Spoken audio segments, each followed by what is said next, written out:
Aunty তুমি এই টাকাগুলো রাখো আর আমাকে কিছু বাড়ির খাবার দাও। আচ্ছা, তোমার কাছে যখন এতগুলো টাকাই আছে তাহলে তো তুমি হোটেল থেকে খাবার কিনে নিলেই তো পারতে। আসলে আন্টি আমি গ্রাম থেকে এসেছি আর বাইরের খাবার আমি খেতে পারি না। যতবারই খাই ততবারই আমার পেটে সমস্যা হয়। আচ্ছা, তোমার কাছে খাবারের টিফিন বক্স তো আছে, তুমি এখান থেকে খাবার খেয়ে নিতে পারতে। আসলে আন্টি আমি এর মধ্যে বাড়ি থেকে কিছু পিঠা বানিয়ে এনেছি আমার বাবার জন্য। আমি সকাল থেকে আমার বাবাকে খুঁজছি। বাবা কি খুঁজছো মানে? আন্টি আমার বাবা শহরে চাকরি করেন। কিছুদিন আগে আমার বাবা বাড়িতে কল করেছিল।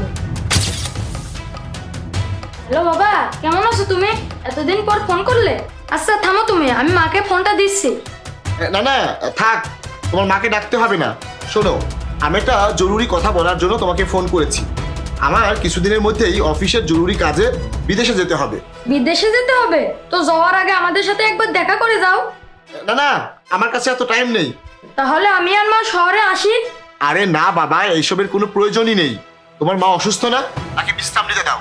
2-3 বছর পরে আমি যখন বিদেশ থেকে ফিরে আসবো তখন আমি নিজেই গিয়ে গ্রামে তোমাদের সাথে দেখা করব। আচ্ছা মা না হয় নাই গেল, আমি গিয়ে দেখা করে আসতাম। তুমি আমাকে তোমার ঠিকানাটা বলো, আমি মনে করে লিখে নিয়ে তোমার সাথে দেখা করে আসবো। আচ্ছা আচ্ছা, ঠিক আছে, লেখো। ঠিক আছে বাবা।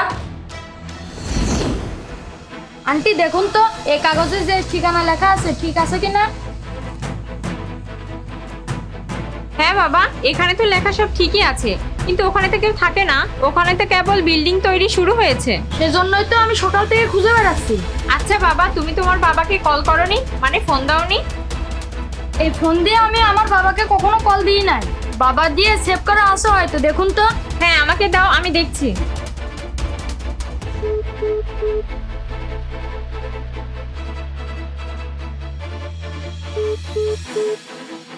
বাবা, তোমার বাবা তো বারবার কল কেটে দিচ্ছে। হয়তো বাবা ব্যস্ত আছে কোনো কাজে।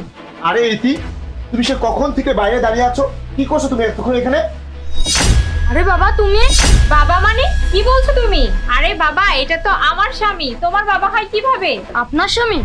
বাবা তুমি আমাদেরকে রেখে আবার বিয়ে করেছো? তুমি তো আমাকে বলেছিলে তুমি বিদেশে যাচ্ছ, এজন্য আমি এখানে এসেছিলাম। তোমাকে আমি অনেকবার ফোন করেছি, তুমি তো ফোন কেটে দিয়েছিলে। কি চলছে এখানে বাবা? হ্যাঁ, আমার তো একই কথা। কি হচ্ছে এসব জাহিদ? এই ছেলে এসব কি বলছে বলো, জবাব দাও। হ্যাঁ ইতি, আমি তোমাকে মিথ্যা কথা বলেছিলাম, কারণ আমি তোমাকে অনেক বেশি ভালোবেসে ফেলেছিলাম।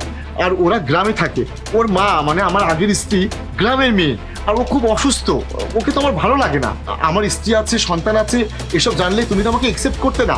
এই জন্য আমি খুব ভয় পেয়েছিলাম যে তুমি যদি জানতে পারো যে আমার বউ বাচ্চা আছে, আপনারা গ্রামে থাকে, তাহলে যদি আমাদের এতদিনের সম্পর্কটা নষ্ট হয়ে যায়। এই জন্যই আমি এসব করেছি। আরে তুমি শুধু তোমার কথা ভাবলে? তোমার এই ছেলে, তোমার স্ত্রী, তাদের কথা ভাবলে না? তোমার স্ত্রী সন্তান থাকাকালীন তুমি আমার কথা কিভাবে ভাবতে পেরেছিলে? আমি শহরের মেয়ে, আমার টাকা পয়সা আছে, এগুলো দেখে তোমার স্ত্রীর কাছ থেকে তুমি আমার কাছে চলে এসেছো। হ্যাঁ, তোমার স্ত্রী সন্তান গ্রামে থাকে, তাই বলে কি তারা মানুষ নয়? যারা শহর ও গ্রামের মানুষদের সমানভাবে ট্রিট করতে পারে না, তাদের হয়তো মনুষ্যত্ব নেই, না হলে তাদের মাথায় সমস্যা। তুমি জানো এই ছেলে তোমাকে কতটা ভালোবাসে? ওর কত ক্ষুধা লেগেছে, আমাকে টাকা দিয়ে খাবার দিতে বলেছে, তবু এই টিফিন বাটির খাবারে হাত দেয়নি। কেন জানো? কারণ এর মধ্যে তোমার স্ত্রীর নিজের হাতের বানানো পিঠা রয়েছে, ও সেটা তোমার জন্য এনেছে। আমি তো এমন ভালোবাসার মানুষ পেলে খুশিতে পাগল হয়ে যেতাম, কিন্তু তুমি তো শুধু তোমার নিজের মতো করে ভেবেছো, আমাদের সবার জীবন নষ্ট করে ফেলেছো। আমার তো উচিত তোমাকে ছেড়ে দেওয়ার, কিন্তু আমি তা করব না, কারণ আমি এই বাচ্চার মা হব, আর ওর মাকেও শহরে এনে চিকিৎসা করাবো, আর তুমি এখানে দাঁড়িয়ে দাঁড়িয়ে ভাবো। বাবা চলো, তুমি ভিতরে চলো। আজকে তোমার এই মা তোমাকে নিজে হাতে রান্না করে খাওয়াবে। এই নাও ধরো।